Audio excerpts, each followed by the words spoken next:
Hello guys, आज हम एक और नई वीडियो लेके आए हैं और ये भी पार्टनरशिप का ही है। ठीक है, तो हम स्टार्ट करने वाले हैं।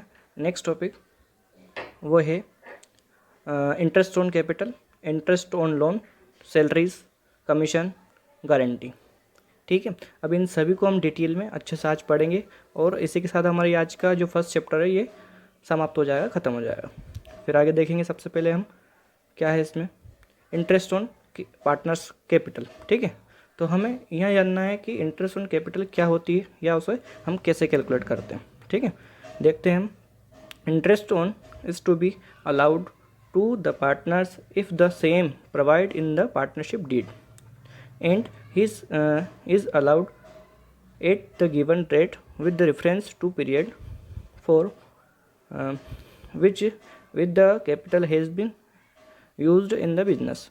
ठीक है, इसका मतलब ये होता है कि इंटरेस्ट ऑन कैपिटल कब दी जाती है और कब उसका ट्रीटमेंट होता है। तो हम ये जान लेते हैं कि पार्टनरशिप डीड में अगर इंटरेस्ट ऑन कैपिटल अकाउंट लिखा है तो इंटरेस्ट ऑन कैपिटल हमें देनी है पार्टनर्स को, और अगर नहीं हो तो हमें नहीं देना है।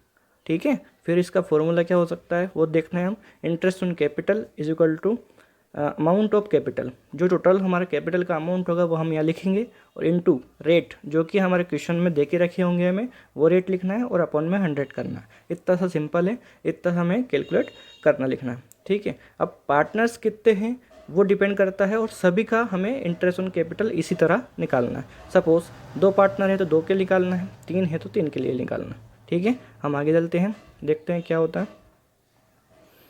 इसके बाद आता है कि जो इंटरेस्ट ऑन कैपिटल अकाउंट है वो तो पढ़ लिया हमने कि इंटरेस्ट ऑन कैपिटल हम एग्रीमेंट होता है तो देते हैं, लेकिन उसमें भी कुछ शर्तें हैं कब कब देते हैं और कब नहीं देते हैं, तो देख लेते हैं। ठीक, पहला केस है, जो लेफ्ट हैंड साइड है वो केसेस है और जो साइड में लिखा है वो प्रोविजंस है। सबसे पहला तो पहले वाले में लिखा है if the partners agreement is silence for interest on capital. Silence का मतलब मैंने समझाया था, अभी फिर बता देता हूँ। अगर पार्टनरशिप डीड साइलेंस है तो इसका मतलब वो एब्सेंस से बोल सकते हैं, साइलेंस से बोल सकते हैं, मतलब वो डीड नहीं है, पार्टनरशिप डीड नहीं है। अगर साइलेंस लिखा है तो इसका मतलब पार्टनरशिप डीड नहीं। तो इसको हम प्रोविजन क्या होगा, यहाँ लिखा है no interest on capital will be allowed. इसका मतलब होगा कि अगर पार्टनरशिप डीड साइलेंस है या एब्सेंस है या अगर पार्टनरशिप डीड नहीं है तो हमें इंटरेस्ट ऑन कैपिटल नहीं देना है किसी पार्टनर को। ठीक है, नहीं लेना है। ठीक है, फिर आगे देखेंगे। इसमें लिखा है सेकंड नंबर पे if the partnership agreement provide for interest on capital but is silence as to treatment charge और एप्रोप्रिएशन। अब ये ध्यान रखना है जो लास्ट मैंने बोला है चार्ज और एप्रोप्रिएशन, इस चीज़ पे ध्यान देना है कि इजा अगर जिस क्वेश्चन में इस तरह का कुछ लिखा होता है ट्रीटमेंट, चार्ज और एप्रोप्रिएशन, उस टाइम पे हमें क्या करना है। तो सेकंड नंबर इधर प्रोविजन पे आते हैं, interest on capital will be allowed only their profit.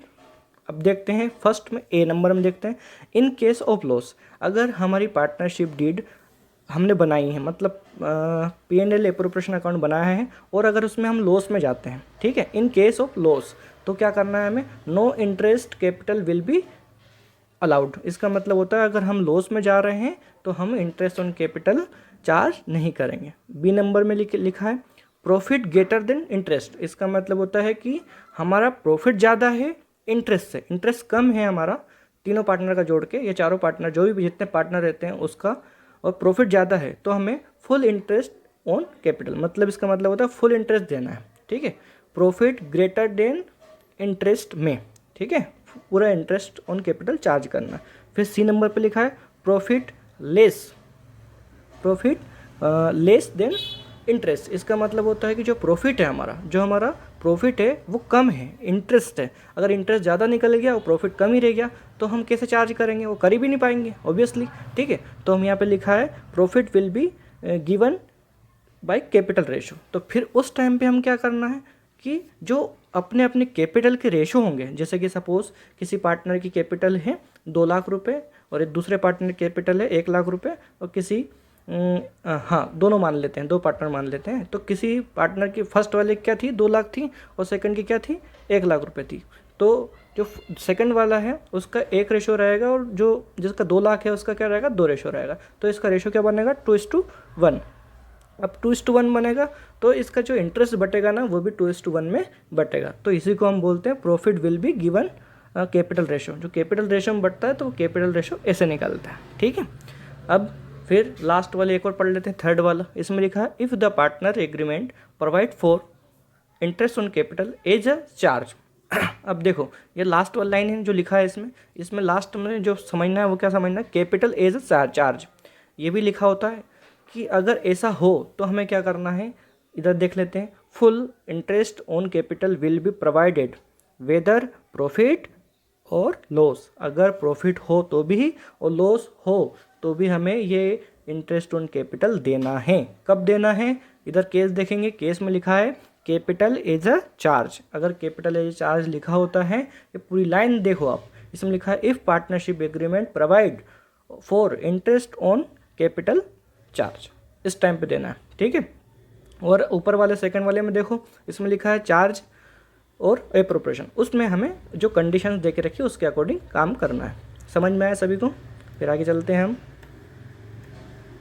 Salary and commission to the partner, ठीक है। तो यहाँ समझ लेते हैं क्या होता है। सैलरी और commission to a partner is allowed if the partners agreement provide for same, these are allowed only their profits. इसका मतलब होता है कि जो सैलरी और कमीशन हमें कब देना है, जब पार्टनरशिप एग्रीमेंट में लिखा हो तब देना है, पहली चीज़। दूसरी चीज़ और के साथ और एक और कंडीशन क्या है, जब हमारे पास प्रॉफिट होगा तो ही हम सैलरी और कमीशन चार्ज कर पाएंगे, नहीं तो हम कहाँ से ला के देंगे, ठीक है।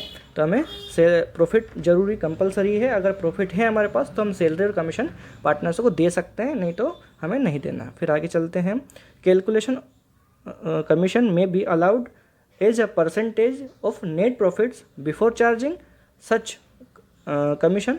और सेकंड लिखा है हमारा प्रॉफिट चार्जिंग सच कमीशन, ठीक है।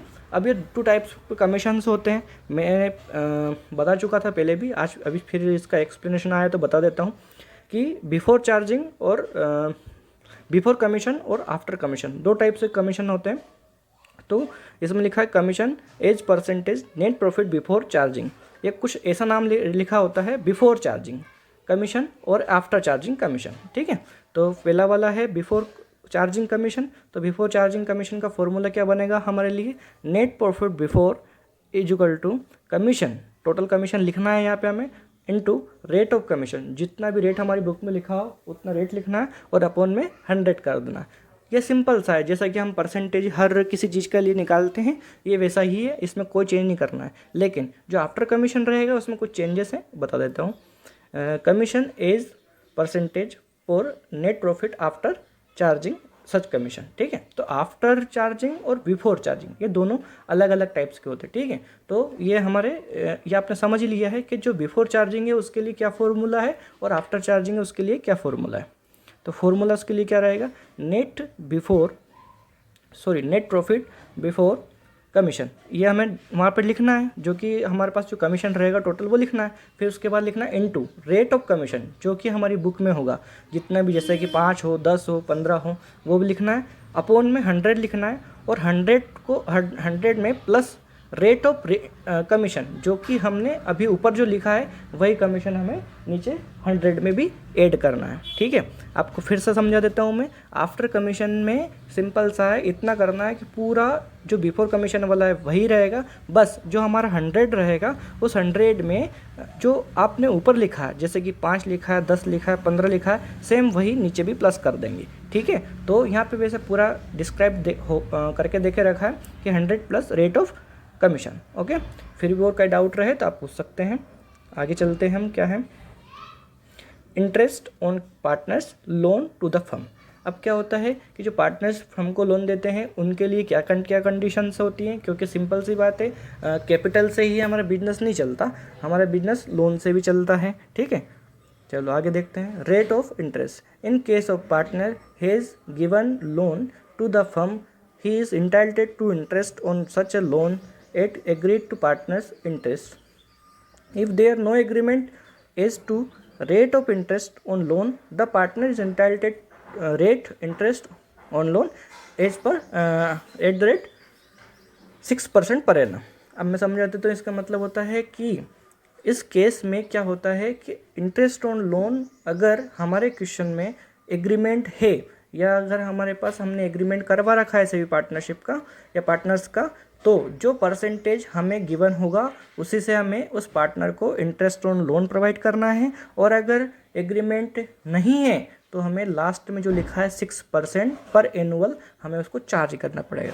अब पूछोगे कि सर इसमें ऐसा क्यों, तो इसमें ऐसा ये है कि ये हमारे लॉ में लिखा है कि अगर एग्रीमेंट आपने करा भी है या नहीं भी करा है, लेकिन फिर भी आपको जो जिसका हमने उधार पैसा लिया है या लोन लेके रखा है उसको कुछ ना कुछ तो देना पड़ेगा ना, है ना। तो ये 6% डिसाइडेड है, इस हिसाब से हमें 6% उसको चार्ज करना पड़ेगा। अब हम इसके स्टेप्स देख लेते हैं किस तरह से करना पड़ेगा।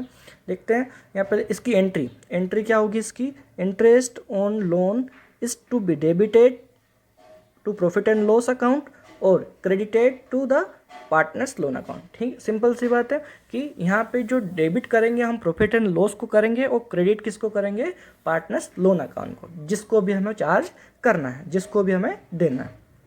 फिर आगे देख लिया हमने, आगे क्या होगा, guarantee of minimum profits to the partner. ठीक है, तो गारंटीज जो मिनिमम गारंटी, मतलब ये लास्ट टॉपिक है हमारे इस चैप्टर का, ये और अच्छा से समझा देता हूँ मैं। गारंटी मतलब ये होता है, सपोज हमारे पास 3 पार्टनर है A B C। ठीक है, अब किसी जो C वाला पार्टनर है उसको डर लगता है कि मुझे ये बिजनेस में कर रहा हूँ तो मुझे प्रॉफिट होगा या नहीं होगा। ठीक है, या मुझे जितना मैं शेयर दे रहा हूँ, जितनी कैपिटल लगा रहा हूँ उतना मेरे को शेयर मिलेगा या नहीं मिलेगा, तो उसको डर होता है। तो फिर वो A या B पार्टनर दोनों उसको गारंटी देते हैं कि हम तेरे को इतनी मिनिमम गारंटी देते हैं कि अगर प्रॉफिट होता है या नहीं भी होता है, लेकिन तेरे को हम इतना प्रॉफिट हर बार देंगे। ठीक है, इसी को हम guarantee of minimum partners to the partners बोलते हैं। अब एक चीज़ और सुन लो, कौन किसको गारंटी दे सकता है, तो हम जानते हैं, देखो पार्टनर्स सारे तीनों पार्टनर्स मिलके फर्म को गारंटी दे सकते हैं। ठीक है, और पार्टनर्स को गारंटी दे सकता है। ठीक है, अब ये चीज़ ये ऐसी होती है कि इसमें 2 पार्टनर मिलके एक पार्टनर को गारंटी दे सकते हैं या एक पार्टनर सिर्फ 2 पार्टनर्स को गारंटी भी दे सकते हैं। ठीक है, मतलब यहाँ पे बात ये हो रही है पार्टनर्स टू पार्टनर्स लोन भी गारंटी दी जा सकती है, और जो पूरे पार्टनर्स फर्म है वो फर्म भी पार्टनर्स को गारंटी दे सकता है एक कंडीशन के आधार पर। अब इसकी स्टेप देख लेते हैं कैसे। तो यहाँ पे देखेंगे कि sometimes a partners may be guarantee minimum amount of his shares in a such partners whom such guarantee has been provided is called guaranteed partner। ठीक है, वही मैंने जो अभी समझा दिया आपको कि जिसको गारंटी मिलती है उसको हम गारंटेड पार्टनर बोलते हैं। और कौन देता है पार्टनर, जो उसके ही साथी रहते हैं वही उसको गारंटी देते हैं, क्योंकि उसको इस बात का डर रहता है कि मुझे फ्यूचर में प्रॉफिट मिलेगा या नहीं मिलेगा। ऐसा भी होता है ना, ऐसा, इसलिए आप देखते हैं आगे हम इसमें क्या होता है गारंटी पार्टनर। तो फिर यहाँ लिखा है partners and the partners who is given such a guarantee is called partner guarantee. फिर लिखा है इसमें such minimum is called guaranteed amount. इसका मतलब होता है कि जो भी जितनी गारंटी देते हैं उसको हम गारंटीड पार्टनर्स अमाउंट बोलते हैं। फिर आगे देखेंगे step number 1, calculate the actual sharing profit and loss of guaranteed partner for given accounting period. इसका मतलब ये होता है कि हमें सबसे पहले ये कैलकुलेट करना है कि कितना प्रॉफिट एंड लॉस हो रहा है और हमने उस पार्टनर को अकाउंटिंग पीरियड में कितनी गारंटी दी थी। फिर आगे देखेंगे calculate of amount deficiency as follows. इसका मतलब होता है कि हमें ये भी देखना पड़ेगा कि हमने कितना डिफिशिएट करा है। माना कि सपोज देखा जाए तो कि ABC 3 पार्टनर मैंने स्टार्टिंग से लिए, अभी भी ले रहा हूँ मैं। तो जो A पार्टनर था उसको ज़्यादा आ गया, B को ज़्यादा आ गया, और जितनी C को हमने गारंटी दी थी उसको उतना पैसा नहीं मिला। तो हम क्या करेंगे, उसका डिफिशिएट बराबर करेंगे। तो कैसे, उसका फॉर्मूला क्या हो जाएगा, deficiency is equal to guaranteed amount minus actual sharing profit. इतना कर देंगे तो अपने आप से उसकी डिफिशिएंसी रिकवर हो जाएगी। आगे देखते हैं, लिखा है distribute the amount of deficiency among the guaranteeing partners if their guarantee ratio. अब इसका मतलब क्या होता है मैं समझा देता हूँ बच्चों आपको कि जैसे कि ए और बी ने सी को गारंटी दी थी, है ना, स्टार्टिंग से मैं यही समझा रहा हूँ। ए और बी दोनों ने मिलके सी को गारंटी दी थी कि हम अगर तेरे को सपोज 10,000 से कम अगर प्रॉफिट होता है तो हम हमारे रेशो में तेरे को पैसा देंगे। तो सिंपल सी बात है, जो ए और बी था उन दोनों का 2:1 रेशो था। तो और अगर देखा जाए तो इस जो सी वाले पार्टनर है इसको बस 8,000 का प्रॉफिट हुआ, ठीक है, और होना कितने का था, 10,000 का, लेकिन 10,000 का इसको नहीं हुआ। तो कितने का कम है, कितने का कम है, 2,000 रुपये का। तो 2,000 रुपये ये दोनों पार्टनर, कौन पार्टनर, ए और बी पार्टनर, ये दोनों कैसे देंगे, है ना, इनके रेशो में देंगे। तो किस रेशो में देंगे, 2:1 में देंगे। तो अगर इन 2:1 देखा जाए तो कितना होगा, एक होगा 1200 मतलब 1200 और एक का होगा 800 रुपये। इस तरह से भी ये दे देंगे। फिर आगे देखेंगे हम स्टेप नंबर 4, इसमें लिखा है distribute the actual profit among the old partner their profit sharing ratio और if there is no guarantee of arrangement या एग्रीमेंट, ठीक है। तो इसका मतलब होता है कि जिस टाइम पे अगर कोई गारंटी नहीं दी जाती है उस टाइम पे अपने अपने रेशो में सारे पार्टनर्स अपना शेयरिंग रेशो बांट लेते हैं। फिर आगे देखेंगे recover the sharing deficiency step number 3, जैसे कि हम इसको फॉलो कर रहे हैं स्टेप नंबर 3 कि जो पार्टनर्स को देना था उसको उन्होंने अपना अपना रेशो प्रोवाइड कर दिया। From the guaranteeing partners and give credit same और गारंटीड पार्टनर्स, ठीक है। अभी मतलब इसका मतलब होता है कि जिस जिस रेशो से उसको कम पड़ा था हमने उसके अमाउंट को क्या कर दिया है, दे दिया है पूरा अमाउंट। बस आज के लिए इतना ही। Thank you, subscribe this channel to get more my videos.